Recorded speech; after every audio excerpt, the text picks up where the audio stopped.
राजनीतिक दलों को अब गुप्त चंदा नहीं मिलेगा। इलेक्टोरल बॉन्ड असंवैधानिक करार दे दिए गए। 24 के रन से पहले देश की सभी सियासी पार्टियों को सुप्रीम कोर्ट ने बड़ा झटका दे दिया है। नमस्कार, मैं हूं विवेक चांडिल्य और आप देख रहे हैं देश का पसंदीदा डिबेट शो सबका हिसाब होगा। ना नाम ना ठिकाना और सीधा राजनीतिक दल के खातों में पैसा ट्रांसफर। आरटीआई की भी झंझट नहीं, इनकम टैक्स से भी छुटकारा। जनता को पता ही नहीं जिस राजनीतिक दल को वो वोट दे रहे हैं उसे फंड कर कौन रहा है। साल 2018 की शुरुआत में मोदी सरकार जब इलेक्टोरल बॉन्ड्स लेकर आई थी तब इसका कुछ दलों ने विरोध भी किया था, लेकिन सियासी पार्टी के नजरिए से देखें तो यह चंदा लेने का सबसे सेफ तरीका भी है। अब सुप्रीम कोर्ट ने कह दिया है कि आरटीआई और संविधान के अनुच्छेद 19(1)(a) का यह उल्लंघन है, सूचना प्राप्त करने के अधिकार का उल्लंघन है।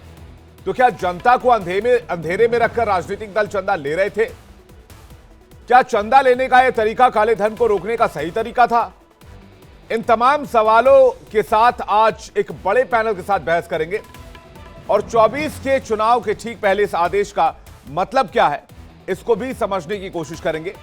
लेकिन आज की ये बहस किन सवालों के इर्द गिर्द रहेगी उस पर एक नजर डालते हैं जल्दी से और देखते हैं उन सवालों को कि वो सवाल क्या है। पहला सवाल लेकर आइए। पहला सवाल ये कि चंदा लेने का गलत जरिया था क्या इलेक्टोरल बॉन्ड, जिस पर सुप्रीम कोर्ट ने रोक लगाई? दूसरा सवाल ये कि चुनावी बॉन्ड के नाम पर क्या जनता को ठगा जा रहा था क्योंकि उनको पता ही नहीं वो जिस दल को वोट दे रहे हैं उसकी फंडिंग कहां से हो रही है। और तीसरा बड़ा सवाल, इलेक्टोरल बॉन्ड पर अंदर खाने क्या सभी पार्टियां एक हैं और सुप्रीम कोर्ट के इस फैसले से सभी पार्टियों को नुकसान होगा? इसी पर विशुद्ध बहस बस थोड़ी देर में, पहले की रिपोर्ट देखिए।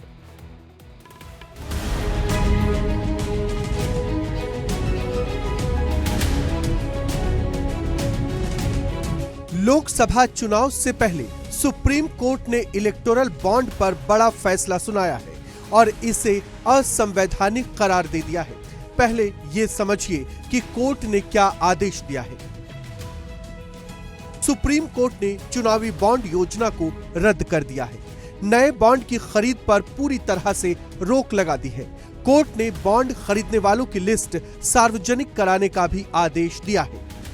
केंद्र सरकार 2018 में चुनावी चंदे को पारदर्शी बनाने के लिए इलेक्टोरल बॉन्ड स्कीम लेकर आई थी। इलेक्टोरल बॉन्ड पर फैसला सुनाते हुए chief justice of India DY Chandrachud ने कहा कि इलेक्टोरल बॉन्ड के अलावा भी काले धन को रोकने के दूसरे तरीके हैं। मैं समझता हूं कि एक बहुत ही ऐतिहासिक फैसला है। तो निश्चित रूप से ये जो इलेक्टोरल बॉन्ड स्कीम है और सुप्रीम कोर्ट ने जो आज रद्द की है, तीनों income tax, companies act and representation people act की अमेंडमेंट रद्द कर दी हैं। तो अब क्या होगा कि 3 हफ्ते में जो स्टेट बैंक ऑफ इंडिया के पास जानकारी है कि किन किन लोगों ने इलेक्टोरल बॉन्ड खरीदे और किस पार्टी को दिए गए, वो सारी जानकारी 3 हफ्ते में इलेक्शन कमीशन को दी जाएगी। देखिए, आज एक बहुत ही महत्वपूर्ण फैसला सुप्रीम कोर्ट ने दिया जिसका कि बहुत लंबा असर होगा हमारी पूरी चुनावी लोकतंत्र के ऊपर। उन्होंने ये इलेक्टोरल बॉन्ड की स्कीम कॉम्प्रिहेंसिवली स्ट्राइक डाउन कर दी है, ये कहते हुए कि इसमें जो एनोनिमस एलिमेंट इन्होंने लाया कि भाई किसी को पता नहीं लगे कि भाई ये इलेक्टोरल बॉन्ड किसने खरीदे और किसको दिए, ये बिल्कुल हमारे जनता के सूचना के अधिकार के खिलाफ है, जो कि एक मौलिक अधिकार है जनता का। चीफ जस्टिस ने कहा कि पार्टियों का अपनी फंडिंग की जानकारी नहीं देना वोटर्स के अधिकारों का हनन है। सुप्रीम कोर्ट ने SBI को आदेश दिया है कि वो स्कीम शुरू होने से लेकर अब तक के इलेक्टोरल बॉन्ड्स की जानकारी सार्वजनिक करे और बताए कि उसने अब तक किस पार्टी को कितने चुनावी बॉन्ड जारी किए हैं। बैंक ये जानकारी सार्वजनिक करेगा और जो बॉन्ड इन कैश नहीं कराए गए उसकी राशि खरीदार के खाते में ट्रांसफर करेगा। SBI ये जानकारी 3 हफ्ते के अंदर चुनाव आयोग को देगा और चुनाव आयोग इसे अपनी वेबसाइट पर अपलोड करेगा। इलेक्टोरल बॉन्ड भले ही केंद्र सरकार लेकर आई थी, लेकिन इनके जरिए सभी पार्टियां चंदा ले रही थी। अब जब सुप्रीम कोर्ट ने इसे असंवैधानिक करार दिया तो विपक्ष मोदी सरकार पर हमलावर हो गया। सुप्रीम कोर्ट ने एक ऐतिहासिक निर्णय दिया है और भारतीय जनता पार्टी की ब्लैक मनी कन्वर्शन स्कीम यानी इलेक्टोरल बॉन्ड स्कीम को खारिज कर दिया। कांग्रेस पार्टी पहले दिन से ये मांग करती आ रही है। देश के अनेकों नागरिक और संगठन ये मांग करते आ रहे हैं कि इलेक्टोरल बॉन्ड स्कीम काले धन को सफेद करने का गोरख धंधा है। हम इस सुप्रीम कोर्ट के ऐतिहासिक निर्णय का स्वागत करते हैं, जिन्होंने इलेक्टोरल बॉन्ड्स को एक्सेप्ट नहीं किया। आज तक एक भी इलेक्टोरल बॉन्ड को एक्सेप्ट नहीं किया और हमारी उसूल है, हमारा मानना है कि ये इलेक्टोरल बॉन्ड स्कीम ये राजनीतिक करप्शन, पॉलिटिकल करप्शन का लीगलाइजेशन, तो इसके खिलाफ हम खड़े रहे हैं और उसीलिए तो सुप्रीम कोर्ट हमें सुनने के लिए तैयार था। साल 2023 में सबसे ज्यादा चंदा बीजेपी को मिला। बीजेपी को कुल 720 करोड़ रुपए चंदे के तौर पर मिले।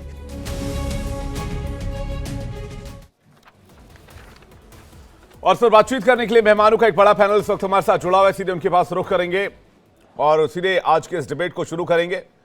हमारे साथ रीना सिंह, वकील, सुप्रीम कोर्ट जुड़ गए हैं। हमारे साथ फराज किदवाई जुड़ गए हैं, प्रवक्ता समाजवादी पार्टी के। आकाश यादव, प्रवक्ता कांग्रेस पार्टी के हमारे साथ जुड़ गए। चिराग सेठी, प्रवक्ता आम आदमी पार्टी। और सौरभ दुबे, राजनीतिक विश्लेषक हमारे साथ जुड़ गए। आप सभी का बहुत बहुत स्वागत है। रीना जी, डिबेट की शुरुआत मैं आपसे कर रहा हूं, चूंकि मामला इलेक्टोरल बॉन्ड का है, सभी पार्टियों से जुड़ा हुआ। आप सुप्रीम कोर्ट में आप वकील भी हैं, तो इससे राजनीतिक दलों को जो फायदा हो रहा था, क्या वो एक तरीके से खत्म हो चुका है? और आज तो विरोध के कई सारे सुर नजर आ रहे, कई सारे स्वर नजर आ रहे। सुर और स्वर दोनों इसलिए कह रहा हूं कि दोनों ही सुनने को मिल रही हैं। तो अगर विरोध था तो पहले विरोध क्यों नहीं था? सिर्फ आज विरोध क्यों हो रहा है? अभी कोर्ट के फैसले के बाद विरोध क्यों हो रहा है? देखिए, ये जो पूरा मामला है, ये 2017 को एक फाइनेंस बिल के थ्रू इलेक्टोरल बॉन्ड इंट्रोड्यूस हुआ था और उसी साल में एक एनजीओ है, एसोसिएशन फॉर डेमोक्रेटिक रिफॉर्म, जिसने सुप्रीम कोर्ट के अंदर एक पीआईएल डाली और वो पीआईएल डलने के बाद 2018 में सेंट्रल गवर्नमेंट ने इलेक्टोरल बॉन्ड को नोटिफाई किया। तो ऐसा नहीं है आज जो सिर्फ फैसला आया है, वो सिर्फ एक ऑर्डर आया है। ये जो पूरा मामला था, ये सर्वोच्च न्यायालय में 2017 से चल रहा था।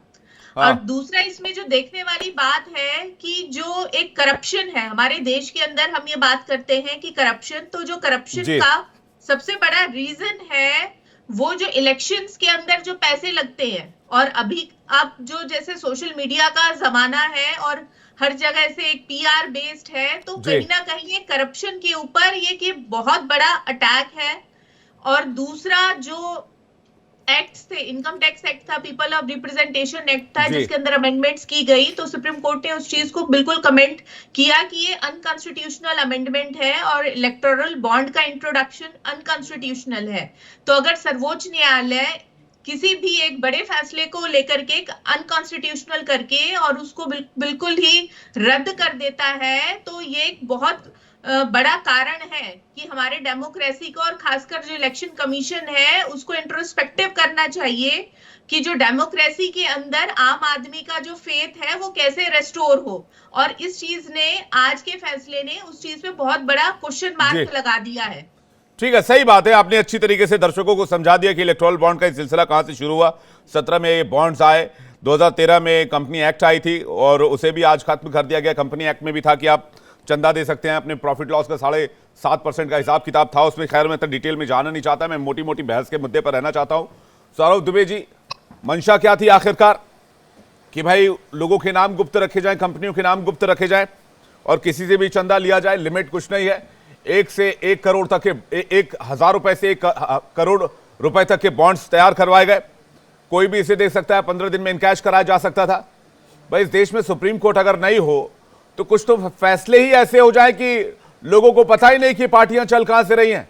कोई चीन की कंपनी पैसा दे रही है तो क्या ब्रिटेन की कोई कंपनी पैसा दे रही है, कोई अमेरिका की कंपनी पैसा दे रही है, अरबी पैसा कोई कनाडा की कंपनी दे रही है, कनाडा का कोई बैठा हुआ आदमी दे रहा है, किस पार्टी को दे रहा है, कहां से आ रहा है? ये तो बड़ा अजीब सिस्टम था। नहीं, देखिए, ऐसा है कि जिस प्रकार से आप बात कह रहे हैं, देखिए आप 2014 से देखेंगे अभी तक जो मोदी सरकार के कार्यक्रम रहे हैं, जी। तो उसके अंदर एक मुझे लगता है चुनाव सुधार को लेकर के बहुत बड़े पैमाने पर भी उन्होंने कार्य किया है। और आप देखेंगे अगर चाहे वो जो वोटरों की संख्या हो, चाहे वोटर आईडी कार्ड बनना हो, ये सब एक सुधार कार्यक्रम के तहत अगर पारदर्शिता लाने का जो है, जो चुनावी पार्टियों को चंदा जाता था उसकी पारदर्शिता के लिए एक अगर ये सिस्टम लाया गया था तो इसमें क्या बुराई है भाई? इसे ये तो भारतीय जनता पार्टी, अरुण जेटली जी, स्वर्गीय अरुण जेटली जी थे उस समय, और 2017 में आया था, तो ये तो पारदर्शिता के लिए ही लाया गया था ना, ये कोई गलत कदम तो नहीं उठाया गया था। तो आप सुप्रीम कोर्ट में जाकर बोलिए गलत कदम, आप बोलिए कि संविधान के आर्टिकल 19(1)(a) का उल्लंघन नहीं है, आप बोलिए आरटीआई का उल्लंघन नहीं है।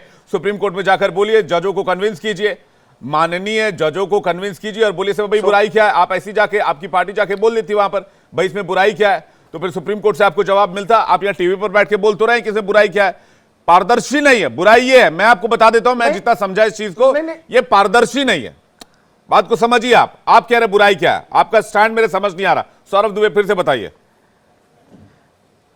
मैं बता रहा हूं आपको, देखिए मैं कह रहा हूं कि जो आपकी नियत थी, वो नियत जो है सरकार की, वो पारदर्शिता लाने की थी। अब अगर सुप्रीम कोर्ट कहता है कि कुछ टेक्निकल प्रॉब्लम दिखती है इसके अंदर, तो उसको भी स्वीकार करना चाहिए भाई। सुप्रीम कोर्ट के जो पैनल है, अगर वो कह रहा है तो इस बात को सब स्वीकार करते हैं, सुप्रीम कोर्ट का सम्मान है, इसमें तो कोई वो बात नहीं है। लेकिन जो भारतीय जनता पार्टी या सरकार की जो नियत थी, वो नियत तो स्पष्ट कैसे थी, कैसे पारदर्शी नियत थी? लाया जा रहा है सौरभ दुबे जी, पारदर्शी नियत कैसे थी, यही मैं आपसे पूछना चाह रहा हूं, यही समझना चाह रहा हूं। क्या पारदर्शिता थी इसमें जिसको सुप्रीम कोर्ट ने बैन कर दिया आज? क्या पारदर्शिता थी? देखिए इसके अंदर जो है, आप जो भी पार्टी को चंदा देते हैं जी, उसको आप उसका बॉन्ड खरीद करके जो है, वो कितना अमाउंट है, क्या है धनराशि, इसको लेकर के कौन दे रहा है पैसा, जिस चीज को मैं मानता हूं। सौरभ जी, कौन दे रहा है पैसा? जिसको मैं कह रहा हूं, मैं कह रहा हूं कौन दे रहा है पैसा? देखिए इसमें तमाम तरह 2018-19 में आपको किसने, बीजेपी को किसने फंड किया? 2019-20 में बीजेपी को किसने फंड किया? 2020-21 में बीजेपी को किसने फंड किया? की बात कर रहे थे। मैं कह रहा हूं, मैं बता रहा हूं आपको, पूरी जानकारी दे रहा हूं। जो टैक्स बचाने की बात भी चल रही थी, इसके अंदर कई तरह के प्रावधान रखे गए थे। कई लोगों की ये भी थी कि अगर हम इसको किसी पार्टी को चंदा देते हैं तो क्या हमको किसी प्रकार से टैक्स में छूट मिलेगी। तो वो भी एक जो है, आप कहीं ना कहीं पर जाएंगे तो आपको टैक्स का भी प्रावधान। गोल नहीं घुमा रहा, मैं कह रहा हूं सरकार की नियत स्पष्ट थी। सरकार की नियत स्पष्ट थी कि वो पारदर्शिता चुनाव सुधार कार्यक्रम के तहत जो पार्टियों को आकाश यादव जी, कांग्रेस पार्टी आज बहुत कार्यक्रम को बनाया। कांग्रेस पार्टी आज बहुत नहीं है, मुझे ठीक है, मैं आ रहा हूं सौरभ दुबे जी आपके पास। आकाश यादव जी के पास आ रहा हूं। आकाश यादव जी हमारे साथ जुड़े हैं, प्रवक्ता कांग्रेस पार्टी के। आकाश यादव जी, कांग्रेस पार्टी ने आज खुलकर इसका विरोध किया। कांग्रेस पार्टी ने पहले भी बोला कि हमने पहले भी इसका खुलकर विरोध किया, इसमें पारदर्शिता नहीं है। 2017 के अंदर जब ये बिल लाया गया, तभी कांग्रेस पार्टी ने उसी दिन प्रेस कॉन्फ्रेंस से इसको विरोध किया था और हमेशा से संसद के अंदर इस बारे में विरोध दर्शाती आई है कांग्रेस पार्टी। देखिए मेरे मित्र सौरभ दुबे जी हास्यास्पद बात कर रहे हैं, ये पारदर्शिक है, इसीलिए सुप्रीम कोर्ट ने इसके ऊपर ये किया है। देखो आरबीआई ने भी इसके पहले और सेंट्रल बैंक ने इस पे बोला था कि कई सेल कंपनीज को मनी लॉन्ड्रिंग का जरिया बन जाएगा, वही बनना है। आज मोदी सरकार जो है, पूरी योजना है, मोदी सरकार की जितनी भी योजना है वो कहीं ना कहीं बीजेपी को फायदेमंद कैसा हो, अडानी को कैसे फायदेमंद हो, अडानी ग्रुप को कैसे फायदेमंद, उसी तरह ऐसी डिजाइन की जाती है योजनाएं। उसी तरह ये चुनावी बॉन्ड योजना थी जो भाजपा को ही 95% अभी तक का जो चुनावी बॉन्ड का जो ये हुआ, ये सिर्फ भारतीय जनता पार्टी को दिया गया। मैं आपको बता दूं 5217 करोड़ रुपया ये कहां से आया, ये मोदी जी और सौरभ दुबे जी पता है। आज चुनावी माननीय सर्वोच्च न्यायालय ने जो फैसला दिया है, ये सब पैसा स्टेट बैंक ऑफ इंडिया को वापस करना पड़ेगा। जो डोनर थे उनको आप सुप्रीम कोर्ट के फैसले में बोला गया है।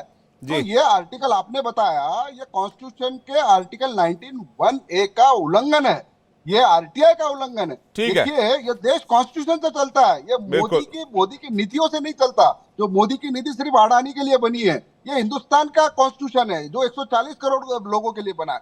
वो माननीय सर्वोच्च न्यायालय ने उसको प्रोटेक्ट किया है। मैं कांग्रेस पार्टी की तरफ से इस निर्णय का स्वागत करता हूं कि आज जो इलेक्ट्रल, आप ये बोल रहे हैं कि इलेक्ट्रल इसमें ट्रांसपेरेंसी लाने के लिए कुछ निर्णय लिए गए। अरे मैं बोलता हूँ इस देश की 60% आबादी इलेक्ट्रल सिस्टम से बाहर चले गई है मेरे दोस्त। आप खाली पूरे देश का पैसा लूट के पूरे हिंदुस्तान पे आप गुलाम बनाने के तादाद में ठीक है आकाश जी, सरकार काम कर रही है। आकाश जी बोलिए। अब आपने कहा कि भाई इन लोगों ने इलेक्टोरल बॉन्ड से पैसे लिए, चलिए मैं आपकी बात मानता हूं, बिल्कुल आप सही कह रहे होंगे, आपके आंकड़े भी दुरुस्त होंगे। 18-19 का आंकड़ा ये कहता है 383 करोड़ रुपए आपको मिले हैं इलेक्टोरल बॉन्ड से, इलेक्शन कमिशन ऑफ इंडिया से। 19-20 में भी 318 करोड़, 383 करोड़, माफ कीजिएगा, मैं कुछ डेटा रख रहा हूं सर। 2018-19 में 383 करोड़, 2019-20 में 318 करोड़, 2021 में आप लोग का डेटा थोड़ा कम रहा, 10 करोड़ के आसपास का रहा। 2021-22 के फाइनेंशियल ईयर में 236 करोड़ रुपए मिले और 2022-23 के फाइनेंशियल ईयर में 171 करोड़ तक ये आंकड़ा गया है। तो मैं कह रहा हूं जो चीज गलत है वो गलत है ना सर, जो गलत है वो गलत है, जो झूठ है वो झूठ है, जो अन्याय है वो अन्याय है। विवेक जी जब जरिया जी देखिए बोलिए कोई योजना बनी है सरकार के द्वारा और वो योजना के माध्यम से अगर पॉलिटिकल पार्टी के अंदर पैसा जमा होने का लीगलाइज, भ्रष्टाचार और काले धन को लीगलाइज करने की वॉशिंग मशीन जब बनाया गया है तो ये पार्टी, कांग्रेस पार्टी भी एक पार्टी है। भ्रष्टाचार को लीगलाइज करने वाली वॉशिंग मशीन क्यों खरीदना है आपको? क्यों इतनी दिलचस्पी है आपकी कांग्रेस पार्टी की? भाई आप डे वन से सवाल उठाते हैं, आपने आज बोलना शुरू किया। आकाश यादव जी आपने बॉन्ड्स भी लिए। बिल्कुल, मैं भी यही कह रहा हूं, आप कंफ्यूजन देखिए। इनको जब नहीं सौरभ दुबे जी आप अभी आपके पास मैं आऊंगा, आप थोड़ा इत्मीनान रखिए, आपके लिए तो और बहुत बड़ा डेटा मैंने तैयार किया। आप बिल्कुल सब रखिए और तसल्ली बख्श रहिए और एकदम तबीयत दुरुस्त करके रखिए, मैं आऊंगा आपके पास।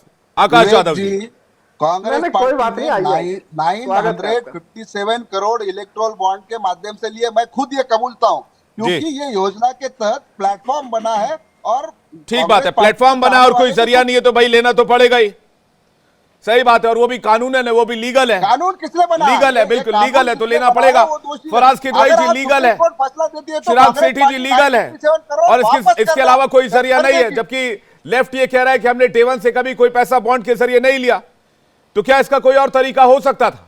या फिर उस वॉशिंग मशीन का इस्तेमाल करना मजबूरी थी? आकाश यादव जी मैं आ रहा हूं आपके, जी बोलिए क्या कह रहे हैं, बोलिए। मेरा सवाल है कि ये सबसे बड़ा मनी लॉन्ड्रिंग का जब सिस्टम बना है, मैं चाहता हूं कि इसकी ईडी इंक्वायरी हो, भाजपा की भी हो और कांग्रेस की भी हो। मैं कांग्रेस पार्टी का प्रवक्ता अधिकृत रूप से कह रहा हूं, इसके अंदर सबसे बड़ी मनी लॉन्ड्रिंग का ये जरिया है जब सुप्रीम कोर्ट कहती है। भाई साहब वो तो आंकड़ा सबमिट करना है 17 तारीख तक, उसकी तारीख आ गई शायद, और उसमें डेटा देना है कि किस पार्टी ने कौन से बॉन्ड से कहां से किसके जरिए कितने फंड उठाए, वो तो देना पड़ेगा। वो तो सुप्रीम कोर्ट को भी देना पड़ेगा और स्टेट बैंक ऑफ इंडिया को भी बताना पड़ेगा, इलेक्शन कमीशन की वेबसाइट पर भी अपलोड होगा। तो उसमें कहीं कोई, मुझे नहीं लगता कि इसमें अतिशयोक्ति होनी चाहिए, दो राय होनी चाहिए कि भाई कहीं इसमें किसी का नाम छिप जाएगा। जिसने पैसे लिए, जिसको जितने दिए, सबके नाम लिस्ट में आने हैं। मैं फराज किदवई जी के पास जा रहा था, फराज किदवई जी, उसका चिराग सेठी जी मैं आपके पास आ रहा हूं।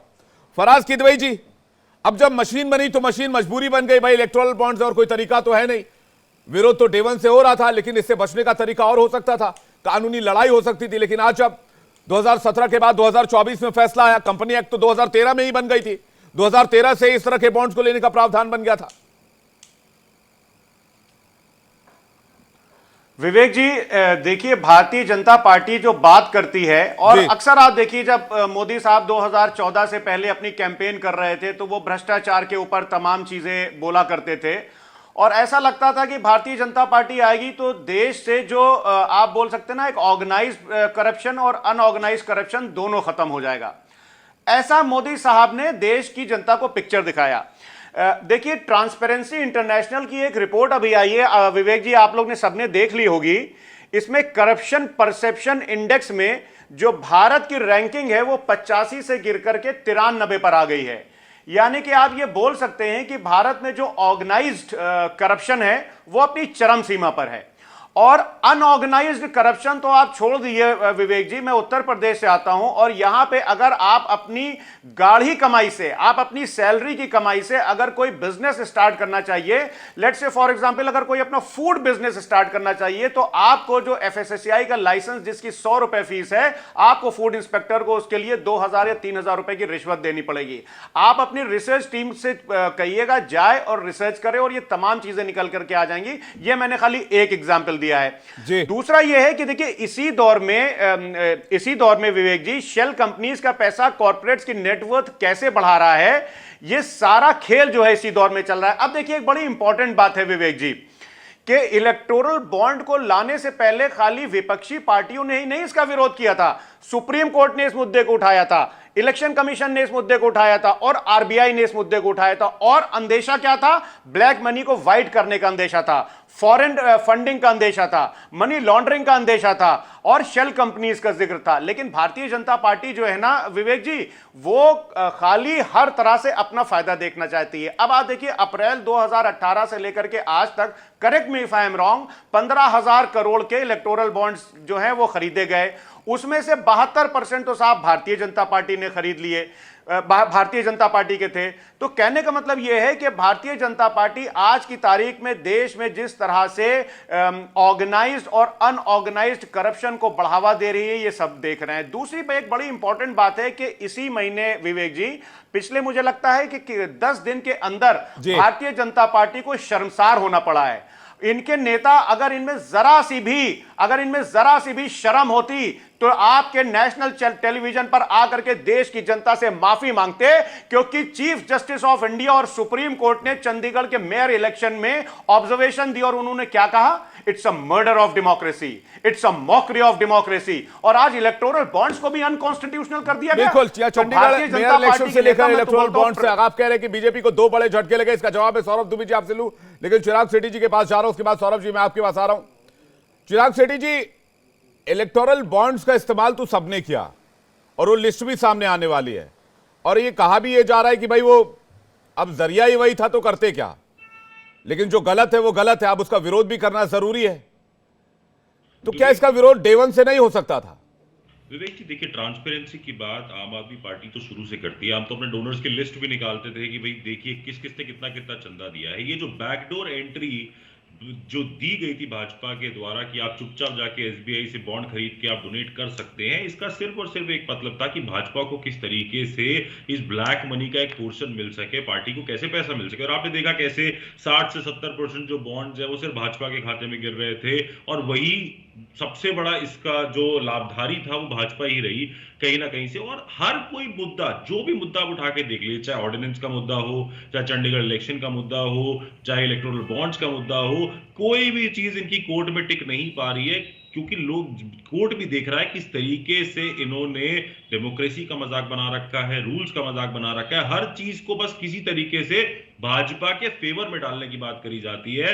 आप देखिए ईडी का किस तरीके से मिसयूज हो रहा है, CBI का किस तरीके से मिसयूज हो रहा है। कल आपने देखा होगा आदर्श स्कैम के जो सुपरस्टार थे, जिनको मोदी जी बोलते थे आदर्श स्कैम का सुपरस्टार, कल उन्होंने भाजपा की वॉशिंग मशीन में धुलकर राज्यसभा की शपथ की, राज्यसभा के लिए उनका नाम चला गया है, अशोक चौहान जी, तो अब वो बिल्कुल ठीक हो गए। तो कहीं ना कहीं क्या लोग देख नहीं रहे कि किस तरीके से इन्होंने मजाक बना रखा है हर चीज का। अगर सुप्रीम कोर्ट नहीं होगा तो किस तरीके से काम करना चाहते हैं। एक आदमी आएगा 1 करोड़ रुपए का बॉन्ड खरीदेगा, आपकी पार्टी को डोनेट कर देगा और उसका कोई भी आपका पीछे बैकग्राउंड नहीं है, आपको कहीं से नहीं पता है पैसा कहां से आया है, वो लंदन से आया है। आम आदमी पार्टी ने तो किसी तरह का कोई बॉन्ड नहीं लिया, आपके नाम तो नहीं आने वाले लिस्ट में? विवेक जी, हम तो डिक्लेयर करते थे, 2017 का तो ट्वीट है हमारा नेशनल कन्वीनर नहीं, अभी 2024 चल रहा है। मैं तो 17 के बाद ये तो बॉन्ड ही आए 17 के बाद। मैं तो बस पूछ रहा हूँ, इन्फॉर्मेशन लेना चाह रहा हूँ। आप लोगों का नाम तो लिस्ट में नहीं आने वाला, आप लोग तो सेफ है ना? हम तो डिक्लेयर करते थे, उसके बाद हमारे लोगों को तो तंग किया जाता था कि तुमने इनको चंदा दिया क्यों। हमने तो उसके बाद नाम डिक्लेयर करना बंद किया। नहीं तो हम तो डिक्लेयर करने वाले लोगों में से, हम तो कहते हैं सब लोग डिक्लेयर करो। हमारे नेशनल कन्वीनर तो कहते हैं सब लोग आओ, सब लोग डिक्लेयर करो, सब बताओ किसने कितना चंदा दिया। हमें इसमें प्रॉब्लम क्या है? एक जो पार्टी है, पार्टी तो चलती ही, पॉलिटिकल पार्टी तो चलती ही चंदे से, तो इस पे छुपाने वाली बात क्या है? पर भाजपा को डर है क्योंकि ये किकबैक्स हो सकते हैं। एक दलील ये भी दी जा रही थी, जो बात आपने अभी कही, मैं उसी बात को चिराग सेठी जी आगे बढ़ाना चाहूंगा। एक दलील ये दी गई कि भाई अगर फलाने व्यक्ति या संस्था या कंपनी या लिमिटेड का नाम चला गया कि इन्होंने इस पार्टी को फला पार्टी को चंदा दिया, तो फला पार्टी की जो राइवलरी पार्टी है वो पार्टी फला कंपनी से नाराज हो जाएगी, तो इससे कंपनियों का काम करना, उन व्यक्तियों का काम करना, उन लोगों का काम करना मुश्किल हो जाएगा। एक दलील ये भी दी जा रही थी। लेकिन सौरभ दुबे जी, जो एक बात सब तरफ से निकल के आई, इसके बाद मैं रीना जी आपके पास आ रहा हूं, ये जो बात सब तरफ से निकल कर आई कि 60 से 70% जो बॉन्ड्स हैं वो आपके पास गए। हाँ बिल्कुल ठीक है, बिल्कुल मैं स्वीकार करता हूं इस बात को। भारतीय जनता पार्टी को गए तो भारतीय जनता पार्टी के जो कार्यकर्ता हैं, जो भारतीय जनता पार्टी के वोटर हैं, क्या उसमें वृद्धि नहीं हुई है? क्या भारतीय जनता पार्टी को बड़े बहुमत से लोगों ने चुन के नहीं भेजा है? क्या सरकार बड़े बहुमत के साथ नहीं बनी है? तो जो जिसके पास कार्यकर्ता है, जिसके पास जो है वोटर ज्यादा है, तो उसके पास फंड ज्यादा है। बात कर रहे हैं बहुमत की, इसमें तो कोई चीज टेढ़ी नहीं है। कैसी बातें कर रहे हैं भाई? नहीं, यहाँ बात करप्शन की हो रही है, यहाँ बात आप बात करने लगते हैं वोटर की। अरे ये भारतीय जनता पार्टी जो है ना, भारतीय झूठी पार्टी और भारतीय करप्ट पार्टी, इसने देश के जनता को धोखा दिया है। अब अगर ये बात करने लगे बहुमत की, तो हम बोलेंगे कि साहब आपने किसानों के आगे तो कीले बिछा दिए। आपको भी माफी मांगनी चाहिए। इंडिया और चाइना के बॉर्डर को नहीं प्रोटेक्ट कर पा रहे हैं, आप चाइना के इंकर्शन को नहीं रोक पा रहे हैं, लेकिन हाँ किसानों के ऊपर आप लाठी चलाएंगे, किसानों के ऊपर आप डंडे चलाएंगे, किसानों के ऊपर आप आंसू गैस के गोले छोड़ेंगे। अरे आप ही के जो सांसद है ना सुब्रमण्यम स्वामी साहब, उन्होंने क्या कहा है कि चाइना हजारों स्क्वायर किलोमीटर हमारे अंदर घुस आया है, चाइना को रोकने की औकात नहीं है आपकी, लेकिन भोले भाले किसानों के ऊपर आप लाठी चार्ज करेंगे, भोले भाले किसानों के ऊपर आप आंसू आप उसके लिए माफी मांगेंगे, भोले भाले किसानों के सही मान रहे हैं, कीले बिछाएंगे, उनके आगे भाले बिछाएंगे। अरे आपने देश का बंटा धार कर दिया है, आपने करप्शन बढ़ाया, आपने ऑर्गेनाइज करप्शन बढ़ाया, आपने अनऑर्गेनाइज करप्शन बढ़ाया।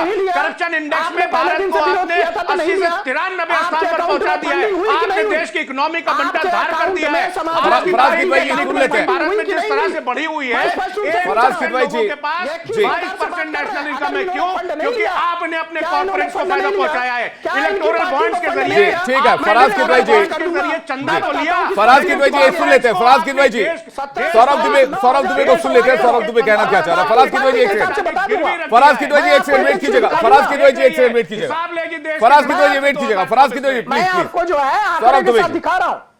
सौरभ दुबे छोड़िए ना वो सब आंकड़ा, बताइए ना पहले सवाल का जवाब। कि 2017 से 2022 देखिए मैं कह रहा हूं 9,208 करोड़ जो है 2017 से 2022, ये टोटल सभी पार्टियों का आंकड़ा है। जो लोग आज विरोध कर रहे हैं, जो लोग कह रहे हैं, वो इस समय कहां थे जब कांग्रेस पार्टी को 952 करोड़ रुपए गए, टीएमसी को 767 करोड़ रुपए गए, बीजेपी को 622, भारतीय जनता पार्टी को 431, ये डाका डाला है हमारे टैक्स पे। आम आदमी पार्टी को भारत की 140 करोड़ की जनता, भारत की जो जनता जीएसटी दे रही है ना, उस जीएसटी के ऊपर आपने डाका डाला है। आज किसान खेत में आत्महत्या करने को मजबूर है। इलेक्टोरल बॉन्ड के स्टेज में प्रतिदिन बड़ा इनकम पर है, 15,000 करोड़ रुपए डकार जाएंगे खरीद के हमारे और आपके टैक्स के पैसे तो विवेक जी। ठीक है, एक एक करके सौरभ दुबे जी एक एक करके। सौरभ दुबे जी कह रहे हैं कि खाने वाले सब लोग हैं, टीएमसी से लेकर बीजेपी से लेकर। एक सेकंड सौरभ दुबे जी, एक सेकंड इलेक्टोरल बॉन्ड, एक सेकंड सौरभ दुबे जी वेट कीजिए, आ रहा हूं।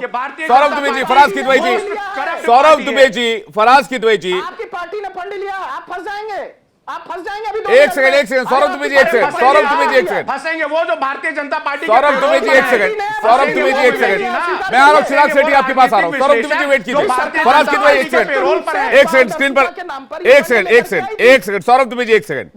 कहने का मतलब यह है कि सौरभ दुबे कह रहे हैं कि इलेक्टोरल बॉन्ड से चंदा खाने का काम हर पार्टी ने किया, इसमें सारी पार्टियां हैं, लेकिन अब गलत सबको नजर आ रहा है। मैं फराज किदवई आपसे पूछा जवाब लूं, लेकिन इससे पहले चिराग सेठी कुछ कह रहे हैं। उन्होंने कहा कि भाई आम आदमी पार्टी को 48 करोड़ रुपए गए। इफ आई एम रॉन्ग, अगर मैं गलत नहीं हूं तो जो आंकड़ा सौरभ दुबे पेश कर रहे हैं। चिराग सेठी जी देखिए, ये जो दिख रहा है ना, ये ये जो पैसा आज भाजपा को मिला है, क्या ये वो पैसा तो नहीं है जो 1,84,000 करोड़ रुपए कॉर्पोरेट्स का टैक्स कम किया गया था, जो टैक्स रिबेट दिया गया, या 15 लाख करोड़ रुपए का जो लोन राइट ऑफ किया गया, या 3.25 लाख करोड़ की जो विलफुल डिफॉल्टर्स है, क्या उनको जो फायदा पहुंचाया गया उसका कुछ फायदा भाजपा को तो नहीं मिला? क्योंकि इसी तरह दिख रहा है कि 72% जो आज इलेक्टोरल बॉन्ड्स मिले हैं वो भाजपा को मिले हैं, और उतना ही लगभग फायदा जो है कॉर्पोरेट घरानों को दिया जा रहा है। और वही एक बहुत बड़ा कंट्रीब्यूटर लग रहा है हमें तो कि ऐसा ही हो रहा है कि भाजपा को सारे इलेक्टोरल बॉन्ड्स मिल रहे हैं। आप हमें बताइए कि 72, ठीक है, सौरभ दुबे को स्क्रीन पर लेकर आइए जी। सौरभ दुबे जी, ज्यादा परसेंट आपको। अब आपने देखिए जो प्रश्न पूछा, भटक गए रास्ते से चिराग जी से पूछिए। ये इंडियन एक्सप्रेस का आंकड़ा मैं दे रहा हूं 48.83, ये आम आदमी पार्टी को फंड गया है, ये इलेक्ट्रल बॉन्ड से ही गया है। 7,000 करोड़ रुपए आप अपना आंकड़ा भी तो बताइए। मैं बता रहा हूं 7,000 करोड़ रुपए, मैं बता रहा हूं, पहले आप बताइए आपने लिया कि नहीं लिया? आंसर तो दीजिए। आपने फंड लिया कि नहीं लिया? 13 और 14 के टाइम पे जब कांग्रेस की सरकार थी तब आप दोनों को इक्वल डोनेशन मिलते थे। चंदा भी चाहिए आपको, चंदा भी चाहिए, सिस्टम भी चाहिए, और जिस दिन सुप्रीम कोर्ट टिप्पणी करेगा उस दिन आरोप लगाने के लिए खड़े हो जाएंगे। आपने पहले दिन से आंदोलन क्यों नहीं किया? अगर आप विरोध में थे तो आपने आंदोलन क्यों नहीं किया? आपने फंड लेने से क्यों नहीं मना किया? आपने क्यों नहीं बोला कि भारतीय जनता पार्टी या सरकार ने ऐसा सिस्टम लाई है हम फंड नहीं लेंगे? आपने फंड लिया, आपने फंड लिया, आपने जब फंड लिया, पैसा लिया है तो आप किस मुंह से किस विरोध कर सकते हैं? आप करिए ना, आपने सिस्टम के थ्रू पैसा लिया है पार्टी फंड ने, तो आप क्यों विरोध कर रहे हैं? पार्टी ने वो कैसे बोल सकती है? आपने लिया है फंड या नहीं लिया? जब लिया है 48 करोड़ तो आप किस तरह से विरोध कर रहे हैं बताइए? मैं आपकी बात मान लेता अगर आप पहले दिन से कहते कि मैं फंड, हमारी पार्टी नहीं लगी, हमारी पार्टी इलेक्ट्रल फंड नहीं खरीदेंगे जो लोग चंदा देना चाहते हैं। क्या आपने उस सिस्टम का विरोध किया? नहीं किया। इस सिस्टम के थ्रू आपने 48 करोड़ रुपए लिए हुए हैं। 48 करोड़ भारतीय जनता पार्टी ने अगर 5,000 करोड़ लिए हैं तो आपके सिस्टम में भी 48 करोड़ गया है। मैं खुल के बोल रहा हूँ, मैं स्पष्ट रूप से बोल रहा हूँ। कांग्रेस को 928 करोड़ जवाब देरी तो सबकी बनती है, सही बात है सौरभ दुबे जी, ठीक बात है। मैं आपकी बात से सहमत हूं कि भाई 1 रुपए का मामला हो, 100 रुपए का मामला हो, 1 करोड़ का मामला हो, सौरभ दुबे एक सेकंड वेट कीजिएगा, 1 करोड़ का मामला हो, 1,000 का मामला हो, 1 लाख का मामला हो, 10,000 का मामला हो, पैसा तो पैसा है भाई, बिल्कुल। और चाहे वो इधर से उधर हुआ हो, उधर से इधर हुआ हो, अगर सवाल है तो फिर सब पर है। मैं रीना जी के पास जा रहा हूं। रीना जी, सुप्रीम कोर्ट का ऑब्जर्वेशन क्या था? चूंकि ये मामला 2019 से चल रहा था, 2024 में इसको लेकर डिसीजन आया है, तो ये जो लंबा चला इसके पीछे और आगे की डायरेक्शंस क्या हैं आज के सुप्रीम कोर्ट के? क्या करना होगा अब राजनीतिक दलों को, और जो बॉन्ड्स अभी तक इनकैश नहीं किए गए उनका क्या होगा? देखिए, जो बॉन्ड अभी तक इनकैश नहीं किए हैं वो एसबीआई के पास वापस आएंगे। और जो दूसरा यहाँ पे 2 चीजें देखने वाली हैं, जो आज सुप्रीम कोर्ट का ऑब्जर्वेशन था उसमें जितने भी कॉर्पोरेट्स हैं उनको एक डिस्क्लोज करना होगा कि कौन से कॉर्पोरेट ने कितना डोनेशन दिया है, कितने इलेक्टोरल बॉन्ड्स जो है वो खरीदे एसबीआई से, और आगे कहाँ डोनेशन दिया। यहाँ पे जो सबसे इंपॉर्टेंट बात है कि कोई भी जो पॉलिटिकल पार्टी है वो अपने जो भी एक्सपेंसेस करती है वो किसी से भी अकाउंटेबल नहीं है डिस्क्लोज करने के लिए। तो जितना भी डोनेशंस इलेक्टोरल बॉन्ड से पॉलिटिकल पार्टीज के पास पैसा आया है तो वो गया कहाँ? वो कहीं पे एक नॉमी के अंदर, तो वैसे एक जिसे हम ये कहते हैं कि वो सरकार की ट्रेजरी के पास तो आया नहीं। तो ये एक तरीके से ऑर्गेनाइज्ड जो एक ब्लैक मनी था, एक साइफनिंग थी या फिर किकबैक्स था। और दूसरा जो सुप्रीम कोर्ट का ये ऑब्जर्वेशन रहा है, उन्होंने ये भी कमेंट किया है कि ऐसा क्यों ना माने कि जो कॉर्पोरेट्स ने जो डोनेशंस दी हैं वो गवर्नमेंट की या किसी पॉलिटिकल पार्टी की, चाहे वो किसी भी रूलिंग स्टेट की है, वहां पे पॉलिसी को, अपने फेवर की पॉलिसी को बनाने के लिए, उसको इन्फ्लुएंस करने के लिए ये डोनेशंस तो नहीं दी गई हैं। तो यहाँ पे एसबीआई को भी से भी रिपोर्ट मांगी है कि आप पूरा डिटेल्स दीजिए किसने इलेक्टोरल बॉन्ड बाय किए। दूसरा, कॉर्पोरेट्स को भी इंस्ट्रक्शंस दी हैं कि वो डिस्क्लोज करें। यहाँ पे एक और बड़ी देखने वाली बात है कि जो भी कंपनी डोनेशन दे रही है कि वो कॉर्पोरेट प्रॉफिट मेकिंग है या लॉस मेकिंग है। तो यहाँ पे एक जो बहुत बड़ा टेक्निकल ग्लिच आ गया है कि जो कंपनीज एक्ट को लेकर के भी जो अमेंडमेंट की गई थी कि अगर आप, ठीक है, आपकी प्राइवेट लिमिटेड कंपनी है पर आप घाटे में चल रहे हैं और आप डोनेशन दे रहे हैं, तो यहाँ पे भी बहुत डाटा सामने आए हैं कि प्रॉफिट में नहीं, लॉस में कंपनी चल रही है, पर वो इलेक्टोरल बॉन्ड के थ्रू डोनेशंस दे रही है।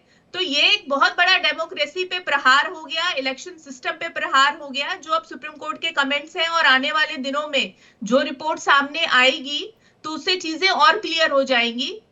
विवेक जी, रीना जी, रीना जी बहुत अच्छी तरीके से समझाया और आपने बताया कि सुप्रीम कोर्ट के ऑब्जर्वेशंस क्या रहे थे। तो अब सवाल यह है कि जिन जिन स्टेट्स में जिन जिन लोगों की सरकार है, मैं जाधव जी के पास जा रहा हूं। जाधव जी, 2017 के बाद से आपकी भी सरकार कई राज्यों में रही, क्या वहां पर इलेक्टोरल बॉन्ड्स लिए गए? क्या वहां पर किसी तरह के कोई ऐसा एलिगेशन, ऐसा नाम तो निकल कर नहीं सामने आएगा जिससे आपके दल को कोई परेशानी उठानी पड़ सकती है? देखिए विवेक जी, मैं सबसे पहले आपको बता दूं कि 2013 से या उसके पहले से जो भी हर पार्टी चंदे पे चलती है, तो इसके पहले 20,000 तक का चंदा वो उसका डिस्क्लोजर देने की जरूरत नहीं थी। अबाउट 20,000 उसका नाम, उसका ये डिस्क्लोज करना जरूरी होता था। इसके अंदर जब 2017 में अरुण जेटली जी ने ये बिल इंट्रोड्यूस किया, उस वक्त देखिए, उस वक्त ही नीरव मोदी भागा, उस वक्त मेहुल चोकसी भागा, उस वक्त ललित मोदी का केस हुआ, विजय माल्या भागा। तो ये जो सब कुछ डिजाइन किया गया है ना, इनको भगाने में जो भाजपा को पैसे मिले, उसके लिए ये पूरी योजना बनी। और उसी के तहत देखिए, अब जब ये सुप्रीम कोर्ट के फैसले के इसमें ऑर्डिनेंस आने के बाद ये नाम इलेक्शन कमीशन को डिक्लेयर करना ही पड़ेगा। तो ये सब नाम सामने आने वाले हैं। कांग्रेस पार्टी को जो भी बॉन्ड मिले, वो मेरे मित्र सौरभ दुबे जी जो है, ये मोदी भक्त है, मोदी जी की तरह झूठ बोलते हैं, वो रट के बोलते हैं। उन्होंने एक तो चीज मानी कि ये भ्रष्टाचार का पैसा से वो लोग उनका जनाधार बढ़ाए, सरकार लेके आए। किससे लेके आए? इलीगल पैसे से वो लोगों को खरीद के उन्होंने सरकारें बनाई। सौरभ दुबे जी, आपने कबूल किया नेशनल चैनल पे, देखिए। और दूसरी बात मैं बता दूं आपको, कांग्रेस पार्टी या कोई आम आदमी पार्टी हो या कोई और पार्टी हो, जिसको भी चुनाव बॉन्ड के माध्यम से डोनेशन मिला है, ये एक जरिया था डोनेशन पे पार्टियों को डोनेशन मिले। जहां मिला है, आज सुप्रीम कोर्ट आपकी पार्टी ने 900 करोड़ से ऊपर लिया, नहीं लिया? 952 करोड़ 1,171 करोड़ फंड आया हुआ है कांग्रेस पार्टी को इलेक्ट्रल बॉन्ड से। आया है, नहीं आया है? मैं स्पष्ट रूप से पूछ रहा हूं। आपने कबूल किया, पिछले आपने कबूल किया, सरकारें कैसी बनी, महाराष्ट्र में पार्टियां कैसे फोड़ी, कर्नाटक में कैसे खरीदे, मध्य प्रदेश, ये पैसा उसी का है जो आपने खेल रचा है ना, इस देश के कॉन्स्टिट्यूशन को, इस देश के कानून को, इस देश के। आकाश सौरभ दुबे जी को स्क्रीन पर लेकर आइए और जल्दी से स्पीच चेंज कीजिए। देखिए, मध्य प्रदेश में कह रहे हैं सरकार खरीद के बनी है। मध्य प्रदेश की जनता ने पूर्ण बहुमत से भारतीय जनता पार्टी को चुना है। इनकी याददाश्त बहुत कमजोर है भाई साहब की, इनको बादाम दीजिए खाने के लिए। पूर्ण रूप से जनता ने पूर्ण सौरभ दुबे जी, जनता पार्टी को चुना। सौरभ दुबे जी, आप दिन रात झूठ बोलते हैं, आप बादाम बोल के मध्य प्रदेश में कहां तोड़फोड़ हुई है? राजनीति कीजिए। कांग्रेस ने हमेशा सच की लड़ाई लड़ी है। ससम्मान आपके सहयोगी पार्टी की सरकार है, बताइए कहां तोड़ा है भारतीय जनता पार्टी ने? आप सिर्फ आरोप लगाने के लिए कह रहे हैं जादव जी, आप बताइए। अरे दुबे जी, आपने इन्हीं पैसों से अभी नेशनल चैनल पे आपने कबूल किया कि आपने इन्हीं पैसों से आपका जनाधार बनाया, सरकारें बनाई, चुनाव जीते आपने। टोटल फंड है आपको, आप बताइए कहां से आया? ये सारा पैसा आपके पास, ये सारा पैसा किसका है? मेहुल चोकसी का है, विजय माल्या का है। विजय माल्या ने टीवी पे कहा है, ये जो बड़े जिनका नाम ले रहे हैं, मैंने चंदा देके मैं वहां से भरा हुआ हूं। अपनी तिजोरी बना रखा था। कहाँ है विजय माल्या? लेके क्यों नहीं आ रहे? कहाँ है नीरव मोदी? भारतीय जनता आप लेके आने वाले थे ना 2017 में इलेक्ट्रल बॉन्ड लाकर पारदर्शिता लाने की कोशिश की, पेट में दर्द हो रहा है। इनका काला करप्शन जो धन आता था वो रुक गया। नहीं, ठीक है, मैं सौरभ दुबे जी को लेकर आइए स्क्रीन पर। आकाश यादव जी, मैं आ रहा हूं आपके पास इस सिस्टम से। सौरभ दुबे जी, आपने थोड़ी देर पहले कहा सिस्टम ने ताला लगा दिया। सौरभ दुबे जी को 1 to 1 लेकर आइए मेरे साथ। सौरभ दुबे जी से मैं 2-3 सवाल पूछना चाहता हूं। सौरभ दुबे जी, मैंने आपसे प्रॉमिस किया था मैं आपसे कुछ सवाल तो जरूर पूछूंगा। सवाल इस बात का लेकर, आपने थोड़ी देर पहले अभी एक बात कही कि भैया हमारी पार्टी सबसे बड़ी, सबसे बड़ा कार्यकर्ताओं का जनाधार, तो सबसे ज्यादा चंदा भी हमारा। ये फॉर्मूला क्या है? ये नहीं, फॉर्मूला आप सरकार ने एक बॉन्ड निकाला और वो उसके लिए निकाला कि आपकी गोपनीयता रखी जाएगी, आप उसको खरीद सकते हैं पार्टी फंड में चंदा देने के लिए। कोई ऐसा छुपा हुआ फॉर्मूला नहीं था। यह भी स्पष्ट रूप से बोला था कि गोपनीयता रखी जाएगी, जो ये बॉन्ड खरीदेंगे उनकी। वो इसलिए रखा था, मैं बताता हूं आपको क्यों।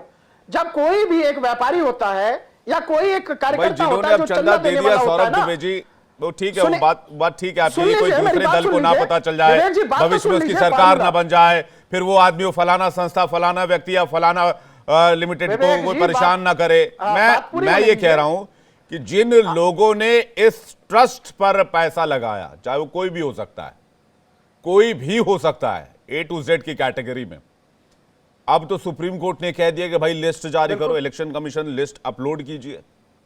अब उनके प्राइवेसी का क्या? बिल्कुल होगी। अब उनकी प्राइवेसी का क्या?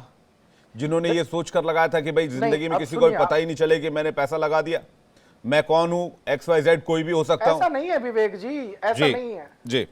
मैं समझाइए ना मुझे, आपको और बड़ी बात देखिए मुझे समझाइए। मैं क्या दाल रोटी खाने वाला पत्रकार हूं और क्लियर कट समझा रहा हूं। मैं क्या दाल रोटी खाने वाला पत्रकार हूं? बादाम तो है नहीं मेरे पास। तो मैं भी भाई साहब, मैं भी दाल रोटी ही खाता हूं और मैं आपको दाल रोटी वाली बात ही कहूंगा। हाँ, तो मुझे वैसे ही समझा दीजिए आप दाल रोटी वाली बात। दाल रोटी खाता हूं, सुनिए। मैं बता रहा हूं दाल रोटी वाली बात। सब देखिए, मैं आपको बता रहा हूं, मैं किसी पार्टी की तरफ से नहीं बोल रहा हूं। होता क्या था, कोई एक व्यापारी अगर किसी पार्टी को चंदा दिया, तो कांग्रेस की जो सरकारें जहां जहां पर होती थी ना, वो उसको बोलती थी तुमने भारतीय जनता पार्टी को पैसा दिया, हमारे में फंडिंग करो। समाजवादी पार्टी कहती थी हमारे में करो, नहीं तो क्या करेंगे, तुम्हारी दुकान नहीं चलने देंगे, तुम्हारा व्यापार नहीं चलने देंगे। इस तरह की बातें होती थी पीछे। इसीलिए गोपनीयता का सिस्टम लाया गया कि भाई आपको जिस पार्टी को देना हो, अगर 928 करोड़ रुपए कांग्रेस पार्टी को किसी ने चंदा दिया, तो भारतीय जनता पार्टी के लोग उसको धमकाने नहीं जा रहे कि तुम्हारी दुकान बंद करवा देंगे, शटर गिराओ। बात तो ठीक है, ये लेकिन कांग्रेस पार्टी में और समाजवादी पार्टी के कार्यकर्ताओं ने किया कि अगर आपने बीजेपी को चंदा दिया, आज बंगाल में क्या हो रहा है, आप जो बीजेपी के कार्यकर्ता है उनको मारा जाता है, पीटा जाता है। अगर वो अपनी भारतीय जनता पार्टी को किसी प्रकार से मदद करते हैं, तो उनके ऊपर पुलिस आरोप लगा करके अंदर जेल के अंदर बंद कर देती है। ये साफ साफ सिस्टम दिख रहा है, पूरे देश को देखना चाहिए। मैं सुप्रीम कोर्ट से भी निवेदन कर रहे हैं, तो दिख रहा है साफ साफ। लेकिन उसके बावजूद जो सुप्रीम कोर्ट की टिप्पणी है बिल्कुल सही है कि अगर कहीं ना कहीं से वोटर आईडी है उसका उल्लंघन होता है, तो इसको एक बार पूरा जो है सिस्टम को रिव्यू करना चाहिए। मैं तो सरकार के भी साथ हूं और मैं सुप्रीम कोर्ट के निर्णय के साथ भी हूं। सौरभ दुबे जी, वो बात तो ठीक है, सुनिए ना मेरी बात तो सुनिए, वो बात ठीक है, वो बात ठीक है। मैं एक सवाल ले रहा हूं, उसके बाद फराज किदवई जी के पास जा रहा हूं। आपने तो जो किया सो किया, आप जो कानून बनाए सो बनाए, आपने जो अमेंडमेंट किया सो किया, आपने गोपनीयता वाला क्लॉज डाला तो डाला। अब लिस्ट आएगी और सिर्फ आपकी नहीं आएगी, अब परेशानी ये है कि लिस्ट आएगी, टीएमसी की भी आएगी, समाजवादी पार्टी की भी आएगी, कांग्रेस की भी आएगी, आम आदमी पार्टी की भी आएगी। तो मतलब आपकी यही, अगर मैं लाइन समझो कि हम तो डूबेंगे सनम, तुमको भी ले डूबेंगे, तो आपने किया तो किया, आपने 10 को और लाइन में लगा लिया है कि भाई सबके पता चले सोर्स क्या है। तो अब सोचिए कि क्या होगा। अब मैं बहुत ज्यादा डिटेल में जाना नहीं चाहता, मैं फराज जी के पास जा रहा हूं।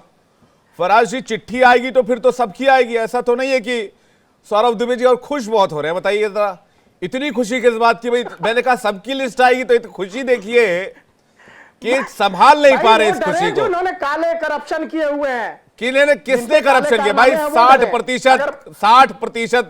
60% बॉन्ड उठाए आप, और हंसे भी आप, और दूसरों को टेंशन में भी डालें आप दूसरों को भी टेंशन में डालें आप, 60% बॉन्ड लें आप सबसे बड़ी पार्टी भी आप, और देखिए वो क्या दिखा भी रहे हैं। जा रहा हूं फराज किदवई जी के पास।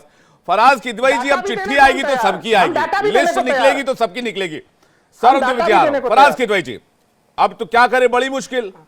देखिए जी सर, विवेक जी, सौरभ दुबे जी भारतीय झूठी पार्टी की तरह आपके चैनल पर सबसे बड़ा झूठ बोल रहे हैं कि ये किसी पार्टी के समर्थक नहीं है।